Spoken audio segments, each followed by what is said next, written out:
আমার এক ভিডিওতে একজন কমেন্ট করে সেদিন বলছে যে সারা জীবন ভারতে থেকে এলি আর এখন ভারতের বদনাম করিস, তুই তো নেমু খারাপ। লোকটা আওয়ামী লীগের, আর আওয়ামী লীগ হলে তো ভারতীয় দালালি করতে হবে, এটা কনফার্ম। সেই বিষয়ে আলোচনা করবো, আলোচনা একটু লম্বা হবে, আশা করি সাথে থাকবেন। আমরা শুরু করি 47 সাল থেকে। 47 সালে এই দেশটা ভাগ হওয়ার মূল ভিত্তি ছিল মুসলিম দেশ হিসেবে, যে একটা আলাদা মুসলিম রাষ্ট্র হবে, সেই হিসেবে দেশ ভাগ হয়েছিল।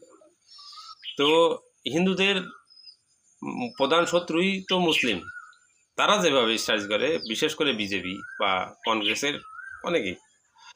তো সেই হিসাবে তারা যখন দেখলো দুই দেশ আলাদা হয়ে গেছে, 47-এ একটা যখন লড়াই হলো, তখন দেখলো যে আমাদের পরবর্তীতে এই যে দুই সাইডে যে দেশটা আছে, এই দেশটাকে দুই টুকরো করে দেওয়ার মানে টার্গেটটা কি, যে আমরা যদি দুই টুকরা করে দিই তাহলে একদিকে দুই দিকে আমাদের সেনা মোতায়েন করতে হবে না, বা প্রতিরক্ষা যত খরচ অনেক ব্যয় কমে যাবে। আমরা এই সাইডে সেনা পুরো পাকিস্তান বর্ডারে নিয়ে শিফট করতে পারবো, এতে আমাদের অনেক সুবিধা হবে। এর ক্ষেত্রেই কিন্তু বাংলাদেশ তৈরি করা, আর এইটার পুরো ক্রেডিট হচ্ছে ইন্দিরা গান্ধীর। এর ভিত্তিতে এখানে একটা গন্ডগোল পাকিয়ে দেওয়া, সেখানে যত মানুষ মরুক আর বাসুক, তারা কখনো সেটা কেয়ার করে নেয়। তাদের মেন টার্গেট ছিল এই দেশটাকে আলাদা করা, টুকরো করা। তা আমরা যারা বন্ধু মনে করে ইন্ডিয়াকে, তাদের বিরুদ্ধে বলতে চাই যে এই একটা জিনিস দেখেন, 52 যে আন্দোলন হলো, ভাষা আন্দোলন, এই ভাষা আন্দোলনে একটা সুই হয়ে ফাল হয়ে বেরিয়ে গেছে কিন্তু ইন্ডিয়া। একটা জিনিস দেখুন, ভাষা আন্দোলন আমাদের কেন হলো, যে আমরা রাষ্ট্রভাষা বাংলা চাই। আজকে দেখুন যে আমি উর্দু ভাষার পক্ষ নিচ্ছি না, আমি জাস্ট রিয়েলিটিটা বুঝাচ্ছি, যে যদি এই দেশটা এখনো ইন্ডিয়ার ভিতরে থাকতো তাহলে কিন্তু রাষ্ট্রভাষা হিন্দি হতো, বাংলা হতো না। কিন্তু আপনি আজকে দেখুন কলকাতায় কিন্তু তার রাষ্ট্রীয় ভাষা হিন্দি না, বাংলা, সরি হিন্দি, কিন্তু বাংলা কিন্তু তার ওই প্রদেশের ভাষা। আমাদের একই সিস্টেম হতো, বাংলায় কিন্তু থেকে যেত। তখন যদি কেউ আন্দোলন করতো যে রাষ্ট্রীয় ভাষা বাংলা চায়, জুতা পিটা করে দিত কিন্তু এই ইন্ডিয়ান সরকার। তো এইখানে ইন্ডিয়াটা সুযোগ খুঁজে একটা বিশৃঙ্খলা তৈরি করে দিল, ওইটা হয়েছে শুরু হলো। এইবার আসুন দেখি, আস্তে আস্তে যত গড়ালো তত তাদের ষড়যন্ত্র কিন্তু আরও বেগবান হলো। এই যে 71 সালে যে যুদ্ধ হলো, তারা 9 মাস যুদ্ধ করলো, আমাদের সহযোগিতা করলো।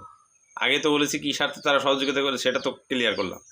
সহযোগিতা করলো 9 মাসের ভিতরে, তারা সর্বোচ্চ তো 12 দিন বা 13 দিন মনে হয় সম্ভবত এই যুদ্ধে যোগ দিয়েছিল। যোগ দেওয়ার পরে আমরা যখন এই যুদ্ধে জয়লাভ করলাম, পাকিস্তানি বাহিনী তাদের কাছে আত্মসমর্পণ করলো। এখানেই হচ্ছে মূল ঘটনা।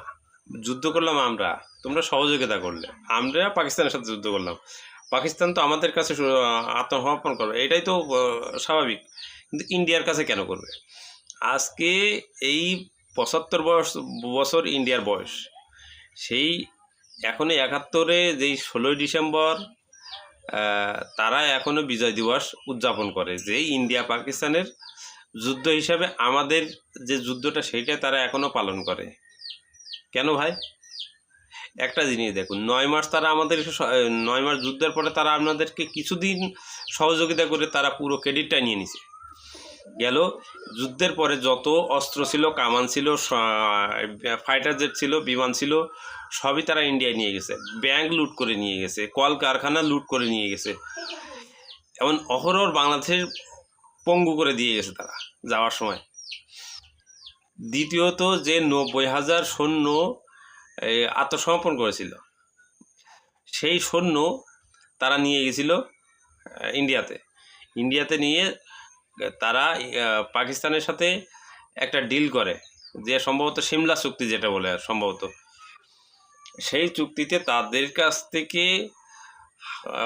কয়েক কোটি মিলিয়ন ডলার তাদের কাছ থেকে ওই শর্তে হিসেবে হাতিয়ে নেয়, যে টাকার প্রাপ্য ছিলাম আমরা, সেই টাকা তারা হাতিয়ে নিল পাকিস্তানের কাছ থেকে।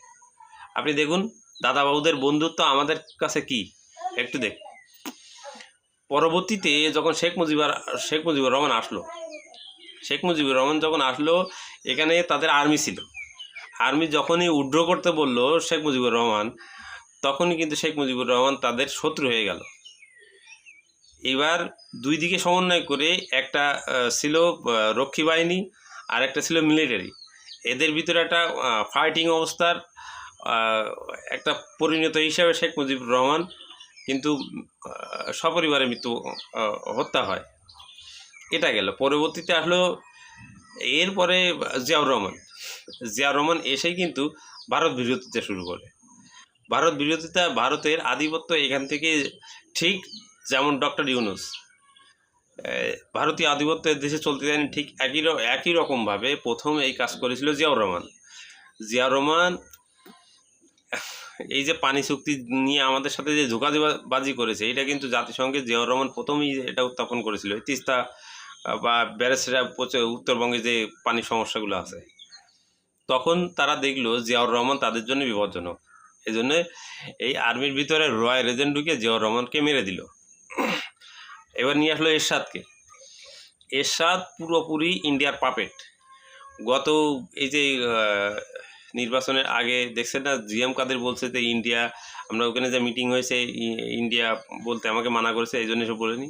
পুরোটাই জাতীয় পার্টি ছিল ইন্ডিয়ার পাপেট। ইন্ডিয়ার বসানো সরকার পুরো হুসাইন মোহাম্মদ এরশাদ পুরোটাই ইন্ডিয়ার কথা মতোই চলতো, চলেই গেছে সারা জীবন। দ্বিতীয়ত আসলে বেগম জিয়াও কিন্তু একই অবস্থায় জিয়াউর রহমানের পথকে অনুসরণ করে ইন্ডিয়া বিরোধী ছিল। তো ইন্ডিয়া বিরোধীর কারণেই কিন্তু 91 সালে তারা ক্ষমতা আসছে। আসার পরে এবার ইন্ডিয়া আর আওয়ামী লীগ মিলে করলো কি, একটা বিশৃঙ্খলা তৈরি করলো ওই সময় জামাতকে নিয়ে একটা বিশৃঙ্খলা ধরে 172 দিন 96 সালে হরতাল দিয়েছে।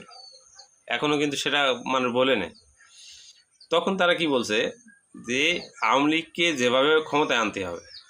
তো 96 সালে আওয়ামী লীগ ক্ষমতায় আসছে, ইন্ডিয়ার বহুত কাজ কিন্তু ওই সময় করে নিয়েছে ইন্ডিয়া, ওই আওয়ামী লীগের আমলে। যে পার্বত্য চট্টগ্রামের যে শান্তি চুক্তি, সেই শান্তি চুক্তি সম্পূর্ণটাই গেছে ইন্ডিয়ার ফেভারে। শেখ হাসিনা তাই পুরোটাই এমনভাবে করেছে যে পার্বত্য অঞ্চলের ঝুঁকিটাই ইন্ডিয়ার হাতে তুলে দিয়েছে শেখ হাসিনা ওই সময়। এইবার যখন শেখ হাসিনা 2001 সালে আসলো বেগম জিয়া, আবার বিএনপি ক্ষমতায় আসলো, আবার কিন্তু সেই ইন্ডিয়া বিরোধিতা।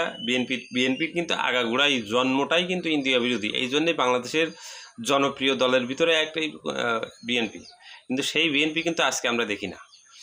2001 সাল থেকে 2006 সাল পর্যন্ত যখন দেখলো বিএনপির ওই সময় অনেক সমস্যা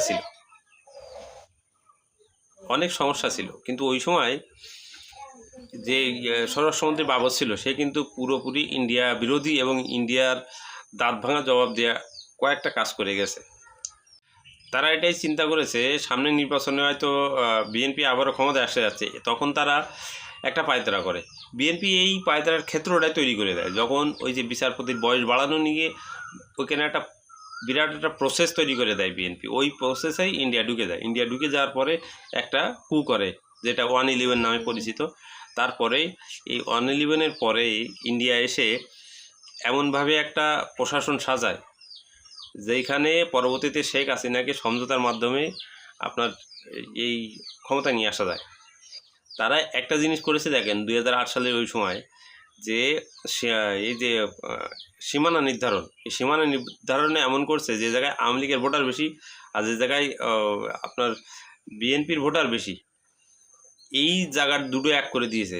করে ওই যে এখানে যে বেশি আওয়ামী লীগের যে এখানে ভোট বেশি, ওইখানে আওয়ামী লীগের ভোট কম, এটাই এক করে দিয়ে এখানে বিএনপিকে দুর্বল করে দিয়ে এরকম বহুত জায়গায় এমন মানে মেকানিজম করে তার গেমটা খেলে দিয়ে এখানে পুরোটাই সেনাবাহিনীর তত্ত্বাবধানে এখানে ম্যানিপুলেট করা হয়েছে এই নির্বাচনটা।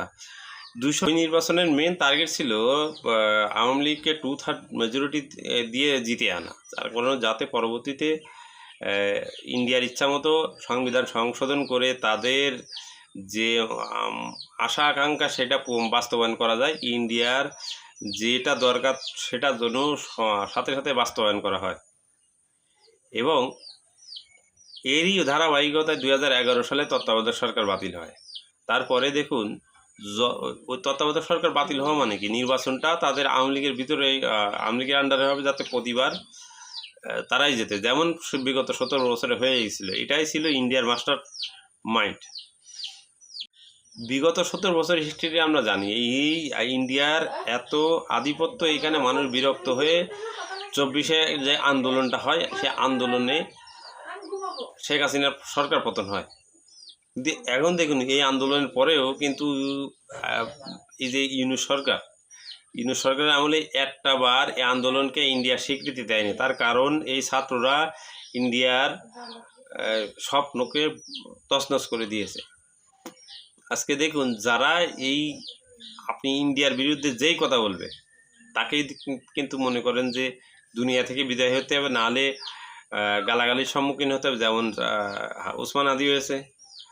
এখন আপনি ইন্ডিয়ার বিরুদ্ধে কথা বলবেন, যেমন যাদের হৃদয়ে ভারতীয় প্রেম আছে, ভারতীয় দালালি আছে, তারা আসে দেখেন সরাসরি গালাগালি করবে।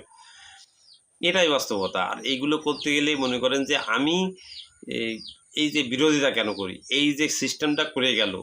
আজকে দেখো, ইন্ডিয়ার কোনো দেশের সাথে, আশেপাশে কোনো দেশের সাথে তাদের ভালো সম্পর্ক না। অন্য কোনো দেশে যদি ইন্ডিয়া বিরোধী যে দল করে, সেই দলই ক্ষমতা আসে। কারণ কি? কারণ হচ্ছে ইন্ডিয়ার স্বভাব। আর এইটা মেনে নিতে হবে, আমার দ্বারাই তো অন্তত সম্ভব হবে না। এই জন্যেই আমি ভারতীয় দালাল না, বাংলাদেশি দালাল।